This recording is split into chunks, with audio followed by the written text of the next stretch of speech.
Hello, everybody, and welcome again to Tony the Mole Adams YouTube channel. It's a bit of a cliche to say it's like Christmas, but it is grand final week, and unfortunately, you're not going to get us together in the same room.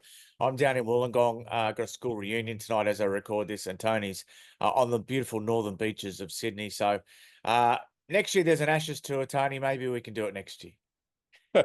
Maybe, or I'd say our best chance is Vegas next March. Vegas, exactly. I'm glad to hear you going again, Tony. I'm definitely going to be there. So the good thing about us being a couple of days later than usual is we can sweep up some of the other stuff you've written at 9.com.au. Don't forget to like and subscribe this channel, and don't forget to read Tony's stuff, link in the show description. And Tony, I found it interesting that I think it means you're tipping Melbourne because you think there's one area on the field. NRL Grand Final on Sunday, for those living under a rock, is Penrith versus Melbourne at Accor Stadium. And you think there's one area the Storm might have an advantage. Yeah, that's right. I mean, I've analysed the two teams as everyone has, and I think most positions cancel each other out, bar one, and that's hooker. And of course, hooker is such an important position in the modern game. And just quickly looking at the stats, Harry Grant and Kenny have played 22 and 23 games, so pretty much similar. But Kenny's made 2 runs per game and scored 2 tries. Grant's made 6 runs a game and scored 11 tries. Kenny has 6 try assists. Grant has exactly double that with 12 try assists. Kenny's made 2 line breaks. Grant's made 13 line breaks. Kenny's had 8 tackle breaks. Grant has 47 tackle breaks. So, this isn't a put down on Kenny, who's a fine player. He's won premierships, but I just think Harry Grant gives them that edge. He's probably the most dynamic hooker in the NRL, and he's in top form. He was sensational last week. He's been great right through the finals, and he's just got that zip out of dummy half, and he could unlock the Penrith defence. Time will tell. Yeah, an amazing number of tries for a hooker. Jesus. Okay, Yeah. and what about? You also had a yarn during the week about Jahrome Hughes, the Dahlia medalist, about the Storm almost lost him. Yeah, that's right. And it's a strange thing to say, but the Storm have got COVID to thank for Jahrome Hughes staying. He was homesick after a couple of years in Melbourne. He is, of course, a Kiwi, born in Wellington.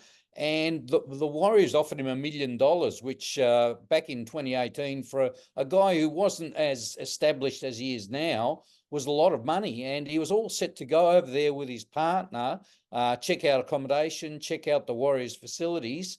But it never happened. To quote his manager, they couldn't show him the love that they wanted to show him, the Warriors. They had a couple of Zoom meetings, but of course it's not the same thing. And he waited up, Jahrome Hughes, and decided to stay where he is. So who knows what might have happened had he gone over to Auckland, because the way his manager, Taz Bartlett, was talking, he was ready to sign. He was ready to go home, take the $1 million, live in Auckland, and it could be the Storm on the end of the Warriors, on the end of a couple of premierships now. He's that good a player, Jahrome Hughes. Well, we know it's not the same thing, Tony, don't we? What about the West Tigers and Manly? They've got a bit of a bone of contention between them over a young player. Yeah, and look, this guy is rated the best young player in schoolboy football. If you think Galvin is something, this kid called Onutoni Large, another playmaker, they reckon he could play Galvin off the park. He's that good. Manly have given him a 5-year deal, but Manly and the kid wanted to keep it quiet. They're filthy because they reckon that the Tigers leaked it to the media. Manly is still not confirming he's signed, even though they've told me privately he has. So there's a bit of angst between these two clubs, because the Tigers know they've lost a potential champion, and it could come back to bite them. And Manly, well, they're just dirty at the way the whole thing went down. So a little bit of ill feeling between two old rivals. Now you had a talk. It looks like you had a talk to Penrith's grand final star Luke Garner in the lead up to the big game, and he told you about how he did it tough at various stages of his career. He was mowing the lawns at one stage. What's the story there?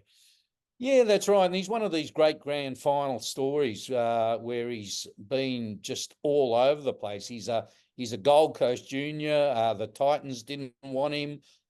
He went to Manly, played under 20s there. Couldn't get any further there. Went to the Roosters.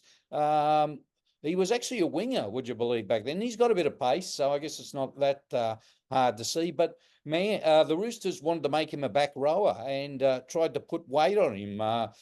He's got a problem you and I don't have, Steve. He can't put weight on. So the Roosters said to him, "You're too small, sorry." And they sent him to play basically park footy for Wyong on the Central Coast, which didn't pay the bills. He ended up mowing lawns for a couple of years.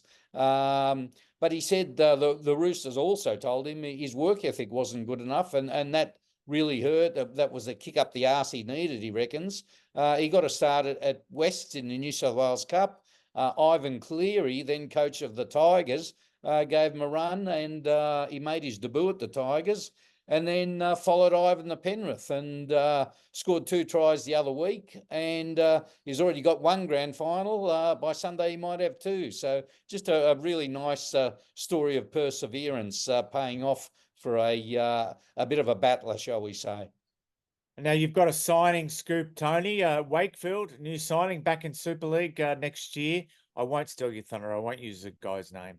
Who is he? His name's Seth Nicotimo. He's been in the Titans top 30 squad all year. He's a back rower, but the Titans have got guys like David Fafita and Bo Firma, so he couldn't get in the Titans NRL squad. He's played for the Ipswich Jets in the Queensland Cup all year, but he signed a 3-year deal with Wakefield.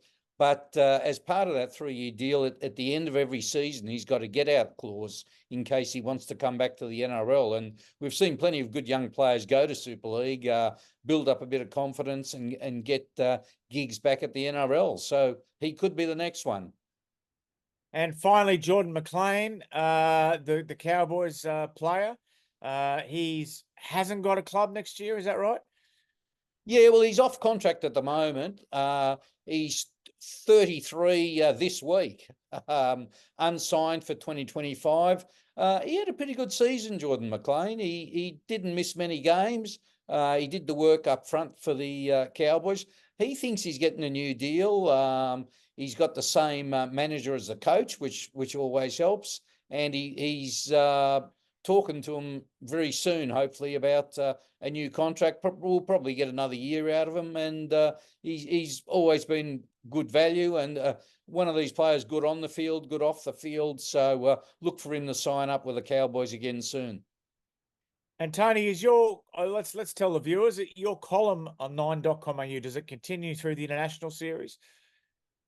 Steve, my column goes 52 weeks of the year. The mole doesn't take a break. So I'll be there.